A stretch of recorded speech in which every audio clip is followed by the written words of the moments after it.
on today's episode of Toilet Time. Good afternoon to YouTube. Toilet review time. I've never reviewed a toilet before, so bear with me on this. This came in the mail today, finally. I've waited a long time for this. I think I ordered this on I think it was Black Friday week. It is February 20th today. So, we're talking at least 3 months to get this toilet. This is a Joolca Gotta-Go portable toilet. A lot of people seem to really like this toilet, and the price is pretty reasonable. Considering what it is. Obviously, I'm doing the camper conversion, as people who seem to be watching these videos know. So I didn't want to put in a permanent toilet and black water tank into the van. I just want something portable but was still decent. I didn't want a cassette toilet because that just seems like a nightmare, and the smells. So this separating toilet seems to be quite the thing to get, so I did it. I think after taxes and everything, I was all in at around like 320 Canadian dollars. So I think that's reasonable considering what some of these toilets go for. The Laveo dry flush would have been cool, but I'm not going to spend $1,500 or $2,000 for that, plus all the maintenance and the cartridges. So for the $300 is for the shots. So let's get this opened up and see what's in the box. Just so you know, I'm absolutely frozen in this garage right now. I can barely feel my hands.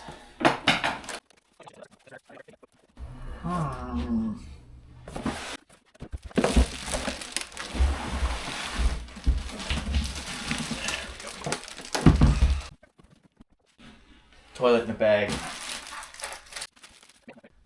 That's cool. The Washington Poos. Maybe that's in the thing. I guess that's funny. Aesthetically, I think it's a pretty good looking little toilet here. I think the other ones that would be in this price range were like the Boxio, and I think there's a couple other ones. I think this one was a bit nicer looking as opposed to just a milk crate style. Okay, so right out of the box, this thing's got some solid rubber feet. That ain't moving. That's good. Lid up. Hasn't been used. That's a good sign.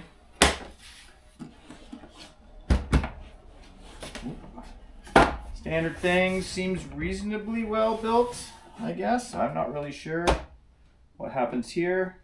Okay, so that's tippy. Just so you know.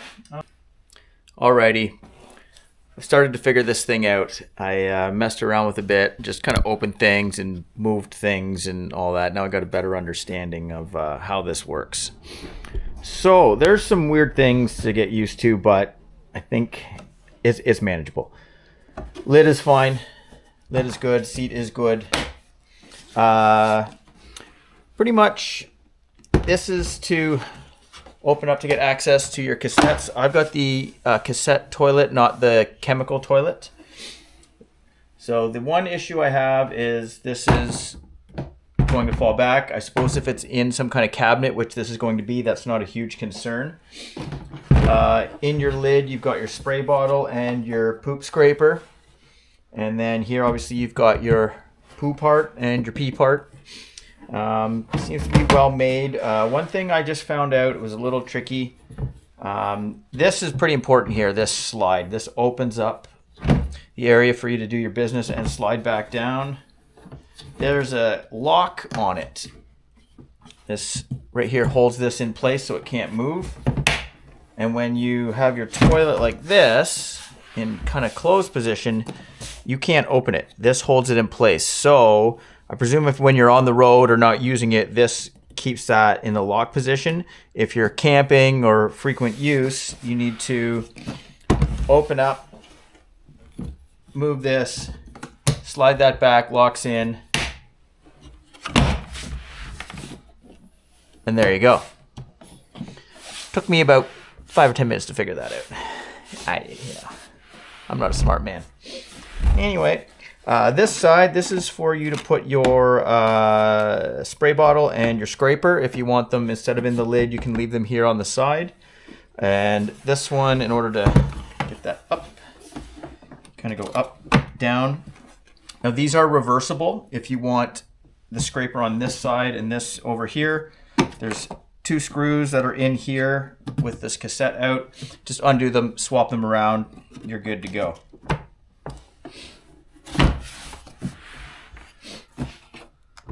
As far as everything clicking into place, seems decent. It's holding in, seems well built. I don't know how much that is. 15 pounds, 20 pounds, probably 20 pounds maximum. One thing I will note is this doesn't have a seal on it. I didn't see a thing here to plug that. So this would always be open. With your spray bottle, they do say use some like vinegar and water mixture to spray after to sterilize it, and maybe some, you know, fragrancy stuff. I don't know, lavender or something maybe to help with the smells. And then this is sealed. And I would, you know, these do require bags, to which apparently I did not purchase.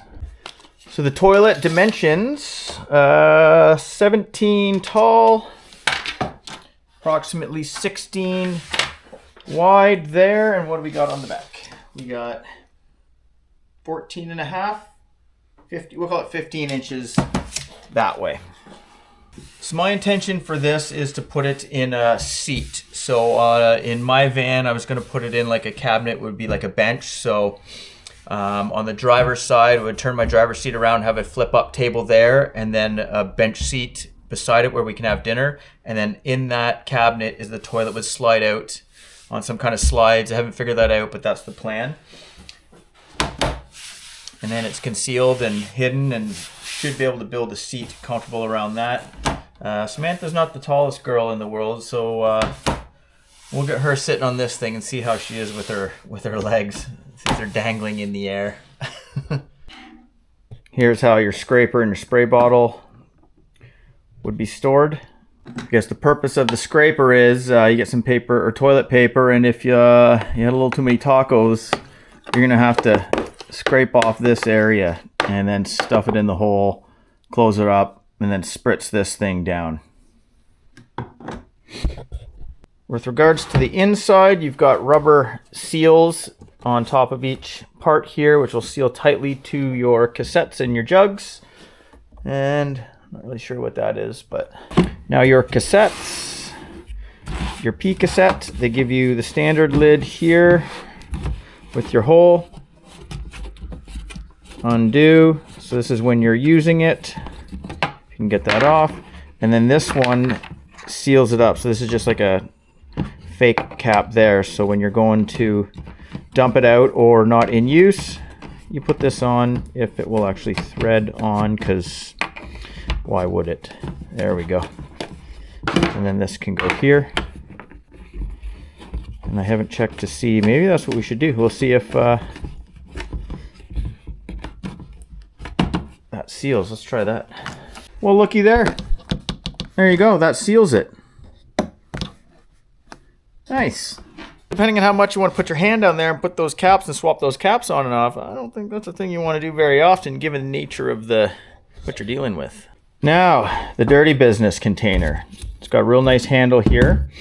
Like I was saying, this is the bag version, the compost one, not the chemical toilet. So this just slides right there, you see, in, out, it feels really solid actually. Feels like a pretty decent little slide. Seems like it's sealed. Lock that in. Now, as far as getting access to the inside, there's these clips here. They're very tight. Now, it is brand new. It'll probably get easier the more I use it. And there it is. So what you do, you take this ring off, put it in your bag, clip your bag in there, toss it in, and then lock it down, because you don't want any of this stuff getting out and saying hello. Little privacy, please. The garage floor isn't very level, but seems about right. Bench up here. Ooh, it's going to be interesting putting this in a bench. I think Samantha's feet are going to be floating in the air. But let's see how it compares. let's see how it compares to a Home Depot bucket, because this was the other option that I was presenting to her. She didn't like that option. I fail to see how this is a whole lot different, but chair for comparison. Chair is about the same height as this toilet. So all in all, I think it's I think it'll be a pretty decent little toilet, considering like the investment and the price for what its purpose is. What more can you ask for? It seems like they've found a good place in the market on like a reasonable, fair price and a pretty decent overall toilet. I don't know how to hold up. Like I'm 170, 180 pounds or something, so I have no idea how this would hold up to someone who's like 250 pounds plus 300 pounds. I don't want to get to that spot. So now that I've got it, I can start getting these cabinets a little bit more confirmed on how they're going to function. The build is probably going to change. I'm glad that I didn't get too far ahead and start building things without thinking this through first and having this here. So basically, that's a quick rundown on the Joolca Gotta-Go portable toilet. I'm not going to film testing it out for obvious reasons. So eventually this will get into a cabinet that I build, and I'll show you that eventually, and then it'll probably end up in videos along the line going camping and actually using the van. So yeah, hope you got something valuable or useful out of this video, and there's some information in there to help you with your decisions on what you may or may not want to put in your camper. Thanks for watching. Have a good one.